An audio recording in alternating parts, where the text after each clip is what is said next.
Good evening, everybody, and welcome to tonight's session of Construction Management 1. Just a follow-up session from last week. We couldn't finish it last week, so here we go. This is part 2.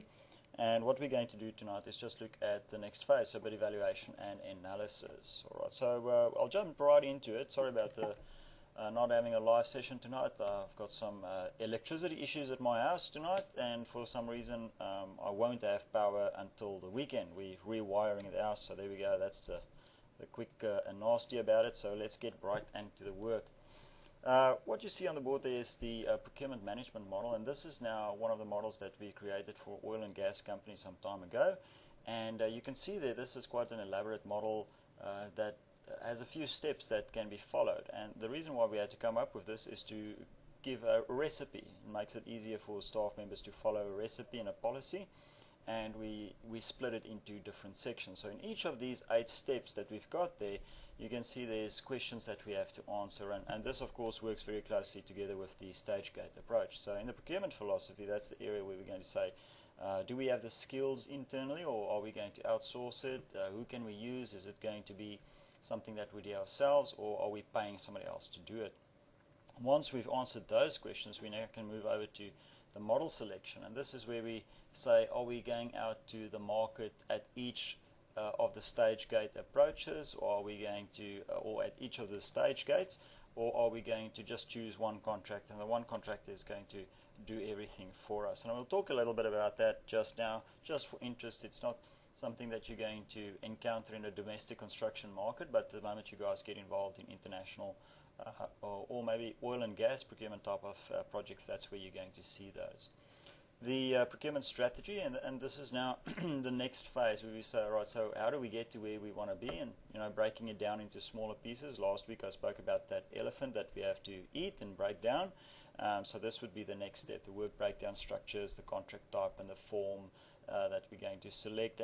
And now remember, there's a difference between the strategy and the form. So the strategy is EPC, EPCM, turnkey, design and construct, while the form is referring to the Australian standard, the NEC, or perhaps FIDIC.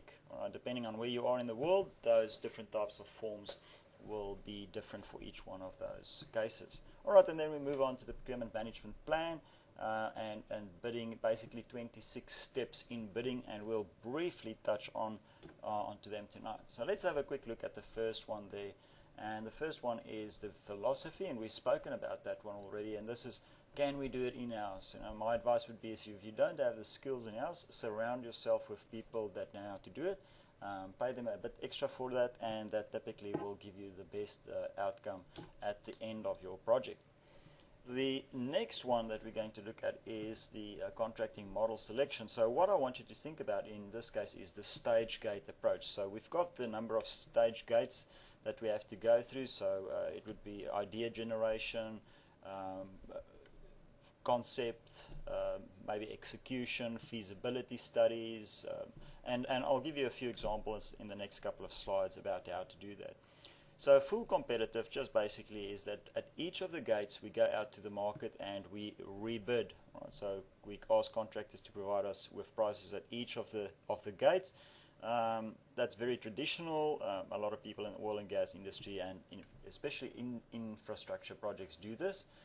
We can also go for a rollover model where we go out initially competitively at the first gate or the first stage in the contract, but then we choose a single contractor, and then we just use that same contractor in the next phases.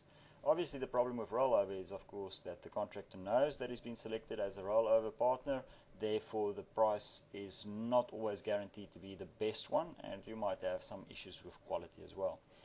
Dual basic with competitive rollover, this means that we get 2 specific companies that we've identified. We get them to provide us with quotations based on a scope of work which is specifically for our contract, and then they provide us with quotes, and then we choose one of those companies to be our partner. The alliance model is basically where we say, all right, we've got a technology provider, and the technology provider works with us. They get some kind of benefit out of it, maybe ownership down the line, and they work with us as part as an alliance. All right. And then the full turnkey model is we get a specialist in, specialist technology, and the specialist technology is installed and commissioned for us at the end of the day. So when we think about these types of contracts, there's an idea for you to think about is there's our stage gates. Remember, we spoke about the different gates that we have to go through, and this is from an oil company that I worked with many years ago, and you can see we're just using this as an example. So there's a idea, packaging, pre-feasibility, feasibility, and of course each of these phases. During the different phases, we can see there's different activities. So for instance, in pre-feasibility, we're starting to look at what kind of technology are we going to use, and then in the next phase in feasibility we can say, all right, we've looked at the different types of technologies, now we move on to a selection, and we do this for the same of all of our activities. So we can see there's purchasing equipment, the intellectual property type contracts that we have, if there's any kind of design issues or copyright that we have to think about. And then towards the end, you can see we start thinking about the commissioning and startup. So let's look at each of those 5 models individually. And there you can see there's the first one, full competitive. And this means that at each of these gates, we go out. So basically at each of the gates, 3, 4, 5, we go out to the market and we say, all right, well, this is the scope of work that we want for this phase, and we go through it. So a very traditional type of approach. Can be very expensive, can be time consuming at the end of the day, because there's a lot of effort that goes into it. Alright, so in terms of domestic construction, you guys typically won't see a lot of this, but it is there, so when you encounter it in the market, you'll know what it's all about. So when we look at the rollover model, this is where we've gone out on a competitive basis in one of the first phases, and now we choose one specific contract, and you can see there's contractor number B.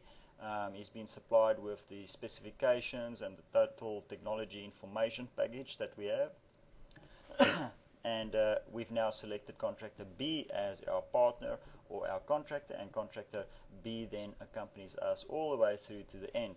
Now there is some negotiation at each of the gates. The problem is, of course, that contractor B knows that he's the rollover partner, therefore it becomes very difficult to remain competitive.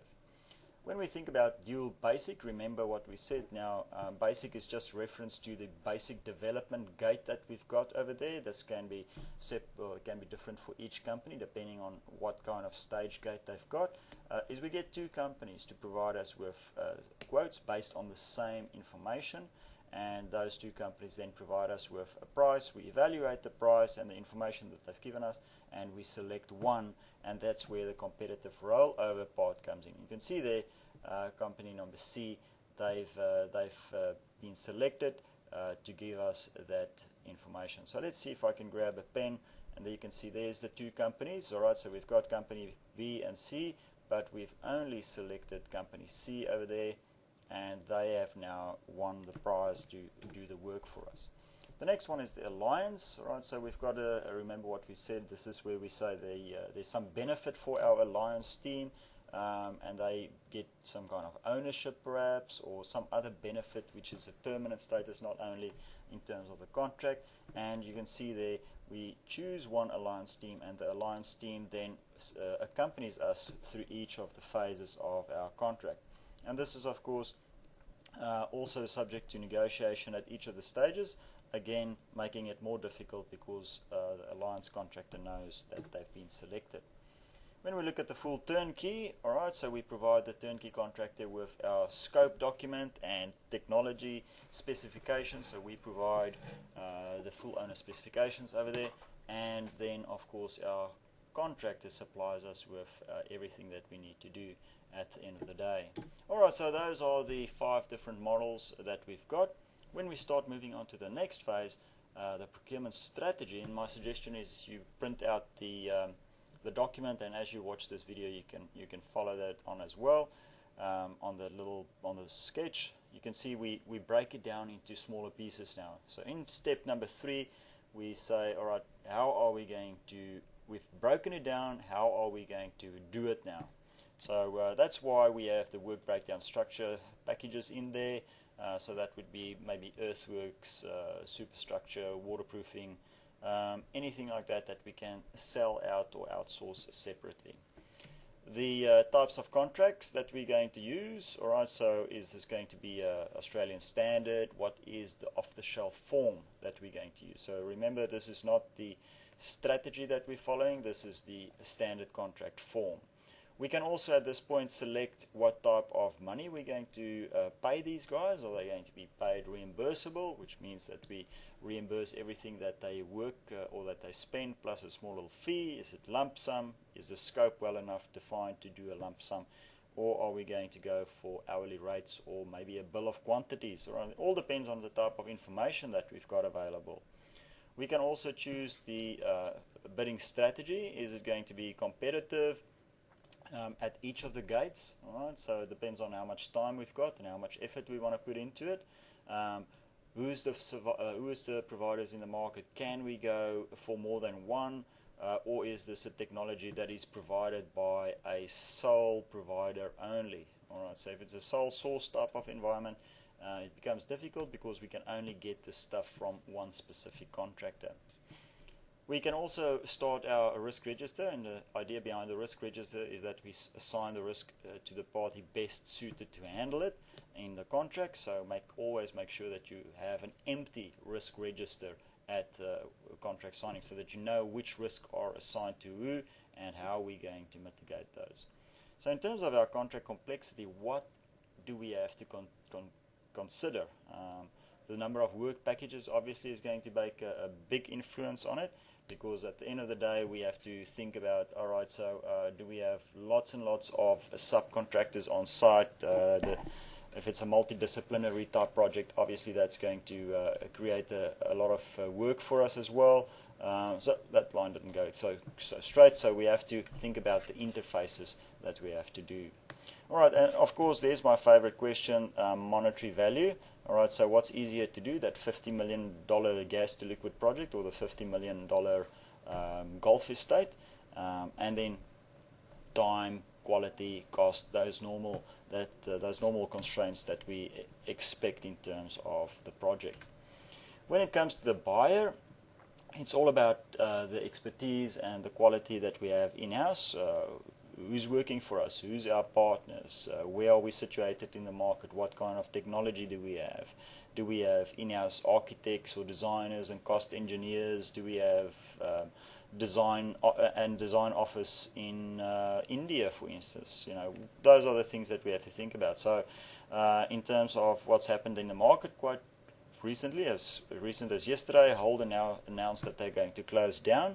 So how did they reach that decision? And in terms of a construction company, same thing. When we enter into a contract, we have to think about, all right, these are the skills that we have in-house, this is what we can do, these are our capabilities. It's better to know what you're going to be able to perform at the end of the day. So the result, of course, is we want to see if we can get the lowest price and the lowest final cost. On time, completion is always there, so it's time, cost and quality again. Right, and then we've mitigated the risk and we've tried to assign the risk to the party that's best suited to handle it. So very, very important that we have that risk register well set up and that we know where we're going to go with that. When we think about the bid solicitation strategy, it's all about do we want to work with a single seller or can we go to the open market? Do we negotiate with a number of people, or do we go for a pre-selected list based on previous projects that we've worked for? We can also go out to the market, do open bids, although in large contracts this rarely happens anymore. It's the cost of preparing a bid is just too much. It's about 1 to 1.5% of the total value of the project. So the larger the project, the smaller the percentage. The smaller the project, the larger the percentage. So, but roughly, rule of thumb, about 1 to 1.5% goes into the preparation. So that it can run into the hundreds of thousands or even millions of dollars in preparation for a quotation. So proprietary source and single source down there, very important that we understand the difference between those. Proprietary means that it's something that's licensed. Maybe like Honeywell, they prepare or provide us with instrumentation, for instance, we can only get it from them, or alternatively we can have a single source. That means that they're the only licensed source in the country that can provide that for us. The types of solicitations that we have, and there's a lot of information in your textbook about these processes that we can go through, but basically what I try to do there is put them in the right order. So this is typically the order that our client would go through. First there would be a scope that would be developed, or a need, and then we would ask for information from our contractors. Contractors would then provide some information, and based on that our client will work on a next step or a next solution that they want to achieve. They might then ask for a proposal. Alright, so working with our contractors, they might ask for a big proposal. How are we going to achieve this? If we're building a brewery, for instance, how are we going to do it? What's the earthworks going to look like? What's the installation going to look like? What about the time and quality that we have to keep in mind? Once these two steps have been ticked off, and we can say, yes, we've got all the information that we've got, and we've got all the proposals that we've got, the client's going to provide a decent scope of work, and based on that we are going to go for an invitation for bid. Alright, so invitation for bid or a request for quotation, these two typically sort of morph together, so we basically combine those into one single one. The procurement management plan then follows on from that step. Is what are we going to select, how are we going to select it, which contractors, what's the start date that we envisage for this project, what's the completion date that we see, and also the types of guarantees that we require from our contractors. So remember I told you about the 25 or 26 steps that we have to go through. There you can see this is just typical. This is from a book that I published some years ago into procurement, and you can see there that's just a likely way of looking at it. It doesn't necessarily have to go like that, but these are the typical steps that we can go through in terms of procurement. So over there's been a little bit of a move in the market. You can see there I've got 5 to 7 prospective contractors. These days, if you have more than 3 or 4, it's not going to work. Everybody is pressed for work, and of course it's very expensive. So this number typically has gone down to about 3 over there. So 3 or 4 over there, that would be the key number. Alright, so the decision analysis, that next step there, obviously you want to make sure that you've got that before you go out to tender, so that you're not influenced by what you see when you receive the bids. Make sure that you've got that. It's the same with marking your assignments. I make sure that I've got a marking sheet ready before I start, so that I'm not influenced by what I see, because some of the assignments are really good and some of them are maybe not so good. So you don't want to be influenced by that. You want to have that level analysis there. And you can see there we go through that whole process and follow the lines. Presentation, we provide information, everybody's there at the same time. We follow another decision analysis with a predefined list, and then eventually we find that we can start going into negotiations and select a successful contractor. So when we provide feedback to the unsuccessful bidders, we provide them with the basics only. Don't open yourself up too much. Alright, so very important is to get the contract signed. Try and stay away from the letters of intent. Make sure that you've got the contract signed there. If you're going to go down the letter of intent phase, and in a letter of intent you've got a lot of work that you have to go through in any case, so instead of doing it half, you can just as well do the full contract. Remember, my idea of a letter of intent is like being almost pregnant. It doesn't mean a lot when it comes to the courts, so go the full way and make sure that you've got everything in there. So we also need to think about the returnable schedules, the documentation that we need to provide back to our employer at the end of the day. So the question is, why do we have to do a pre-qualification on these? And obviously it's about making sure we partner up with the right people. So we're matching their skills and capabilities with the project outcome, our scope. We make sure that they've got the right technical capability, or their financials are in order. And we make sure that these guys can actually do what they say they can do on their website. Alright, so many times we've we receive these really glossy sales material documentation through email and so, but when you go and inspect the premises, they're working out of a garage, which might not be the right way for a large multidisciplinary company to engage in. So the benefits of pre-qualification is, of course, if we do a lot of work beforehand, it saves a lot of time at the end of the process. All right? So we do the same with everything we do. I mean, specifically your assignments, let's use that as another example. I do a lot of pre-work before, making sure the marking sheets are ready, making sure that I know what kind of answers I need and what the keywords are that I'm looking for, and that makes marking it a lot easier at the day. And of course, it saves time. It saves time at the end of the process. So in the beginning of the process, money is a little bit cheaper, but towards the end, it gets more and more expensive. And there's just a way, I mean, in the first assessment item, you've already gone through this process and you understand that, we have the different criteria. We decide if it's technical, commercial, what's the classification. Then we can add some weight to that, and we grade each of our contractors based on that, and we should have a sort of number to assess the different types of contractors. When it comes to planning, with reference to negotiation, you always have to ask yourself, who's my client? Do a lot of research. When we did negotiations in Japan, our contractors that we went to see knew absolutely everything about us. All right? So they studied our website, they knew who the management was, they knew the structure of the business, and they know the financials for the last 2 or 3 years. So it's all about that, gaining that information, making sure that you know all the facts around your contractor or supplier. So when you start thinking about negotiation, there's always going to be some kind of overlap, and it's about setting the right objectives for both parties, because one party wants to sell something, another party wants to buy something, so that's where the overlap occurs. The only thing that you now need to figure out is what's the minimum that you can pay for something, and what's the minimum or what's the maximum that you can sell that item to.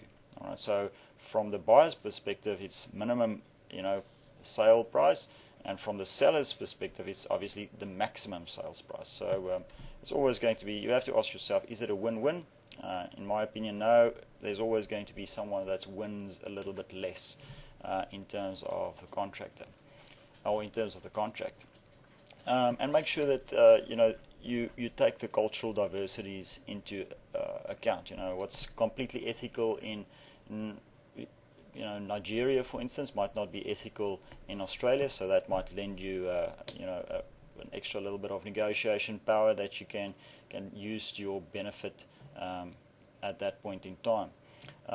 Make sure that you know what your best alternative is. If this is our fallback position, or this is the pull-out position. Because we can say, all right, at this point in time, when we reach this point in negotiations, we are walking away from the table, because then we can fall back onto our second contractor, which has already agreed to that position. So make sure that you've got a fallback position. So there's just a few steps in terms of negotiation. We're not going to spend too much time on that. But basically, there's different phases that we go through. It's all about stating what we want to achieve, where we're going to go through. That first step of making sure everybody is happy and friendly when we come into the room. Then we have our opening positions and make sure that we understand what the opposing party's position is, and then see if we can find out what the underlying needs are. That's very important, because if we find that, we can short-circuit the process and save a lot of time at the end of the day. And remember, there's always going to be a few pitfalls, so see if you can exploit those to your own benefit. And then, of course, the award cycle. This is where we say, all right, we've negotiated successfully, now we can move on to the next phase of economic performance.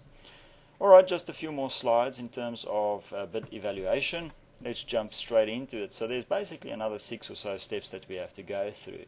So at this point in time, imagine that you're the client and you've gone out to the market and you've provided a full scope of works. You've negotiated with a few contractors, pre-qualified them, and now you're looking at the documents that they've submitted. So a way to save yourself a lot of time is to provide them with templates. I used to create these templates in the Middle East, because if you don't create templates and provide them with standard report or return forms, they'll come to you with documents that size, and it adds a lot of work, because now you have to sift through all the information and draw out what you need. But if you give them templates to fill out, they fill those out and you save time, and it's easier for you to evaluate apples with apples instead of apples with pineapples, for instance. So make sure you understand what's the qualifications, what's the alternatives that they've provided. Start looking at the bidders, and this is where the pre-qualification is really important, because now we can say, all right, did we do our homework in terms of the pre-qualification? And if we did, this will save us a lot of time, because we can say, yes, we are quite happy with the workforce that they've got. Just make sure that when the contractor says we are going to use specific resources, that those are actually the resources that you're going to get on your project, because a typical project issue in large projects is that contractors will provide you with a list of the best staff members, but the guys that's actually on the project is not necessarily the same ones. All right, so that's something that you have to think about. The comparison of bids, so a technique that I used to use is basically the common base cost comparison, is where I made sure everybody's on the same square, and I had an understanding of how they are going to deal with extras. Alright, so remember that variation orders or compensation events, those are that's the area where employers lose the most money. It's also the area where contractors make the most money. So if you have an idea of exactly how much markup a contractor is going to put on the variation orders, you can sort of compare what the future value of the project is. So for instance, if we know that the scope is only about 85% accurate, we can sort of guesstimate that there's going to be 15% of variations, and if we have an idea of the markup on the variations, we can compare those contractors. Alright, so this is a nice science on its own, because it might turn out that the person that's the cheapest in the beginning won't be the cheapest right at the end, because they have a higher markup. Alright, so maybe at a session next year we can have a look at the common based cost comparison, and I can give you guys an example of how that works. Alright, so the selection of a seller, that's depending on the corporate process that's at your company or at your employer. Make sure that you've got the conditions of the quotation there, and sometimes it's valid for 30 days, sometimes it's valid for 90 days. We typically force the quotations to be valid for 90 days. The reason is because it's such a lengthy process that you have to go through in terms of evaluation, that you might run out of time if it's only 30 days. When you now have selected your vendor that you have, and you have to provide some feedback to your board of directors, for instance, if you're the employer, you have to provide them with a report, and these are just a few things that you can remember for that report. Is basically who are the contractors, list the different prices, and then compare to see if you can get the best value. Alright, so what's the best one that we want to do, what's the time frame, and then of course make sure that you get written approval to move forward with that specific process. And there's that slide again, get the contract signed. Alright, so you've remember this one from previously on. This time I've just made it nice and red so that you can see how important it is, but make sure that you've got the contract signed, and it will save you a lot of time at the end of the day. So that end of job documentation, make sure you've got those covered as well. In terms of our bid or tender, very important, what's the access dates. Access on site's really a big problem, because it influences all the different types of interfaces that you might have. What's the start date, and what's the contract document date. So remember, these two dates will not necessarily be the same, because we might sign the contract today, but the contract start date might only be in about a month's time. And typically there's about a month to 2 months difference. On larger projects it might even be 6 months, because there's a lot of pre-manufacturing that has to occur before a contractor or a technology provider will move on to site. Alright, some more acceptance issues. Make sure that you keep it legal. So we have an offer plus an acceptance, and then we have a bid. Alright, so remember what we said previously on. If it's a conditional acceptance, a conditional acceptance is actually a counter offer. So make sure that you just tick the legal boxes. Your procurement department should be on top of those. And then, of course, the documentation that we want to see with each and every one of our contracts. And then, how long do we keep it? In Australia, we keep these documents for 7 years. All right, so there's the magic number. We keep everything for 7 years before we can destroy it. So a few pitfalls in terms of estimating, and this is now going back way to the first part of this lecture last week. Scope of work. We're missing the scope of work somewhere along the line, or it's very poorly defined, or it might be inaccurate. The relied upon information might not give us the right information that we need. And the different techniques that we spoke about last week. Remember, we've got the analogous, parametric, bottom-up, and of course the Delphi technique. So depending on what kind of project we're working on, did we select the right one? Did it give us the accuracy that we expected? Because if we choose the wrong one, obviously we're not going to be as accurate as we could be. Alright, so that's basically all that we wanted to cover in this section, and remember, the next lecture will only be in 2014. So if you have any questions, just make sure that you put them on the Moodle question and answer forum, and I'll be able to respond to those. Happy holidays!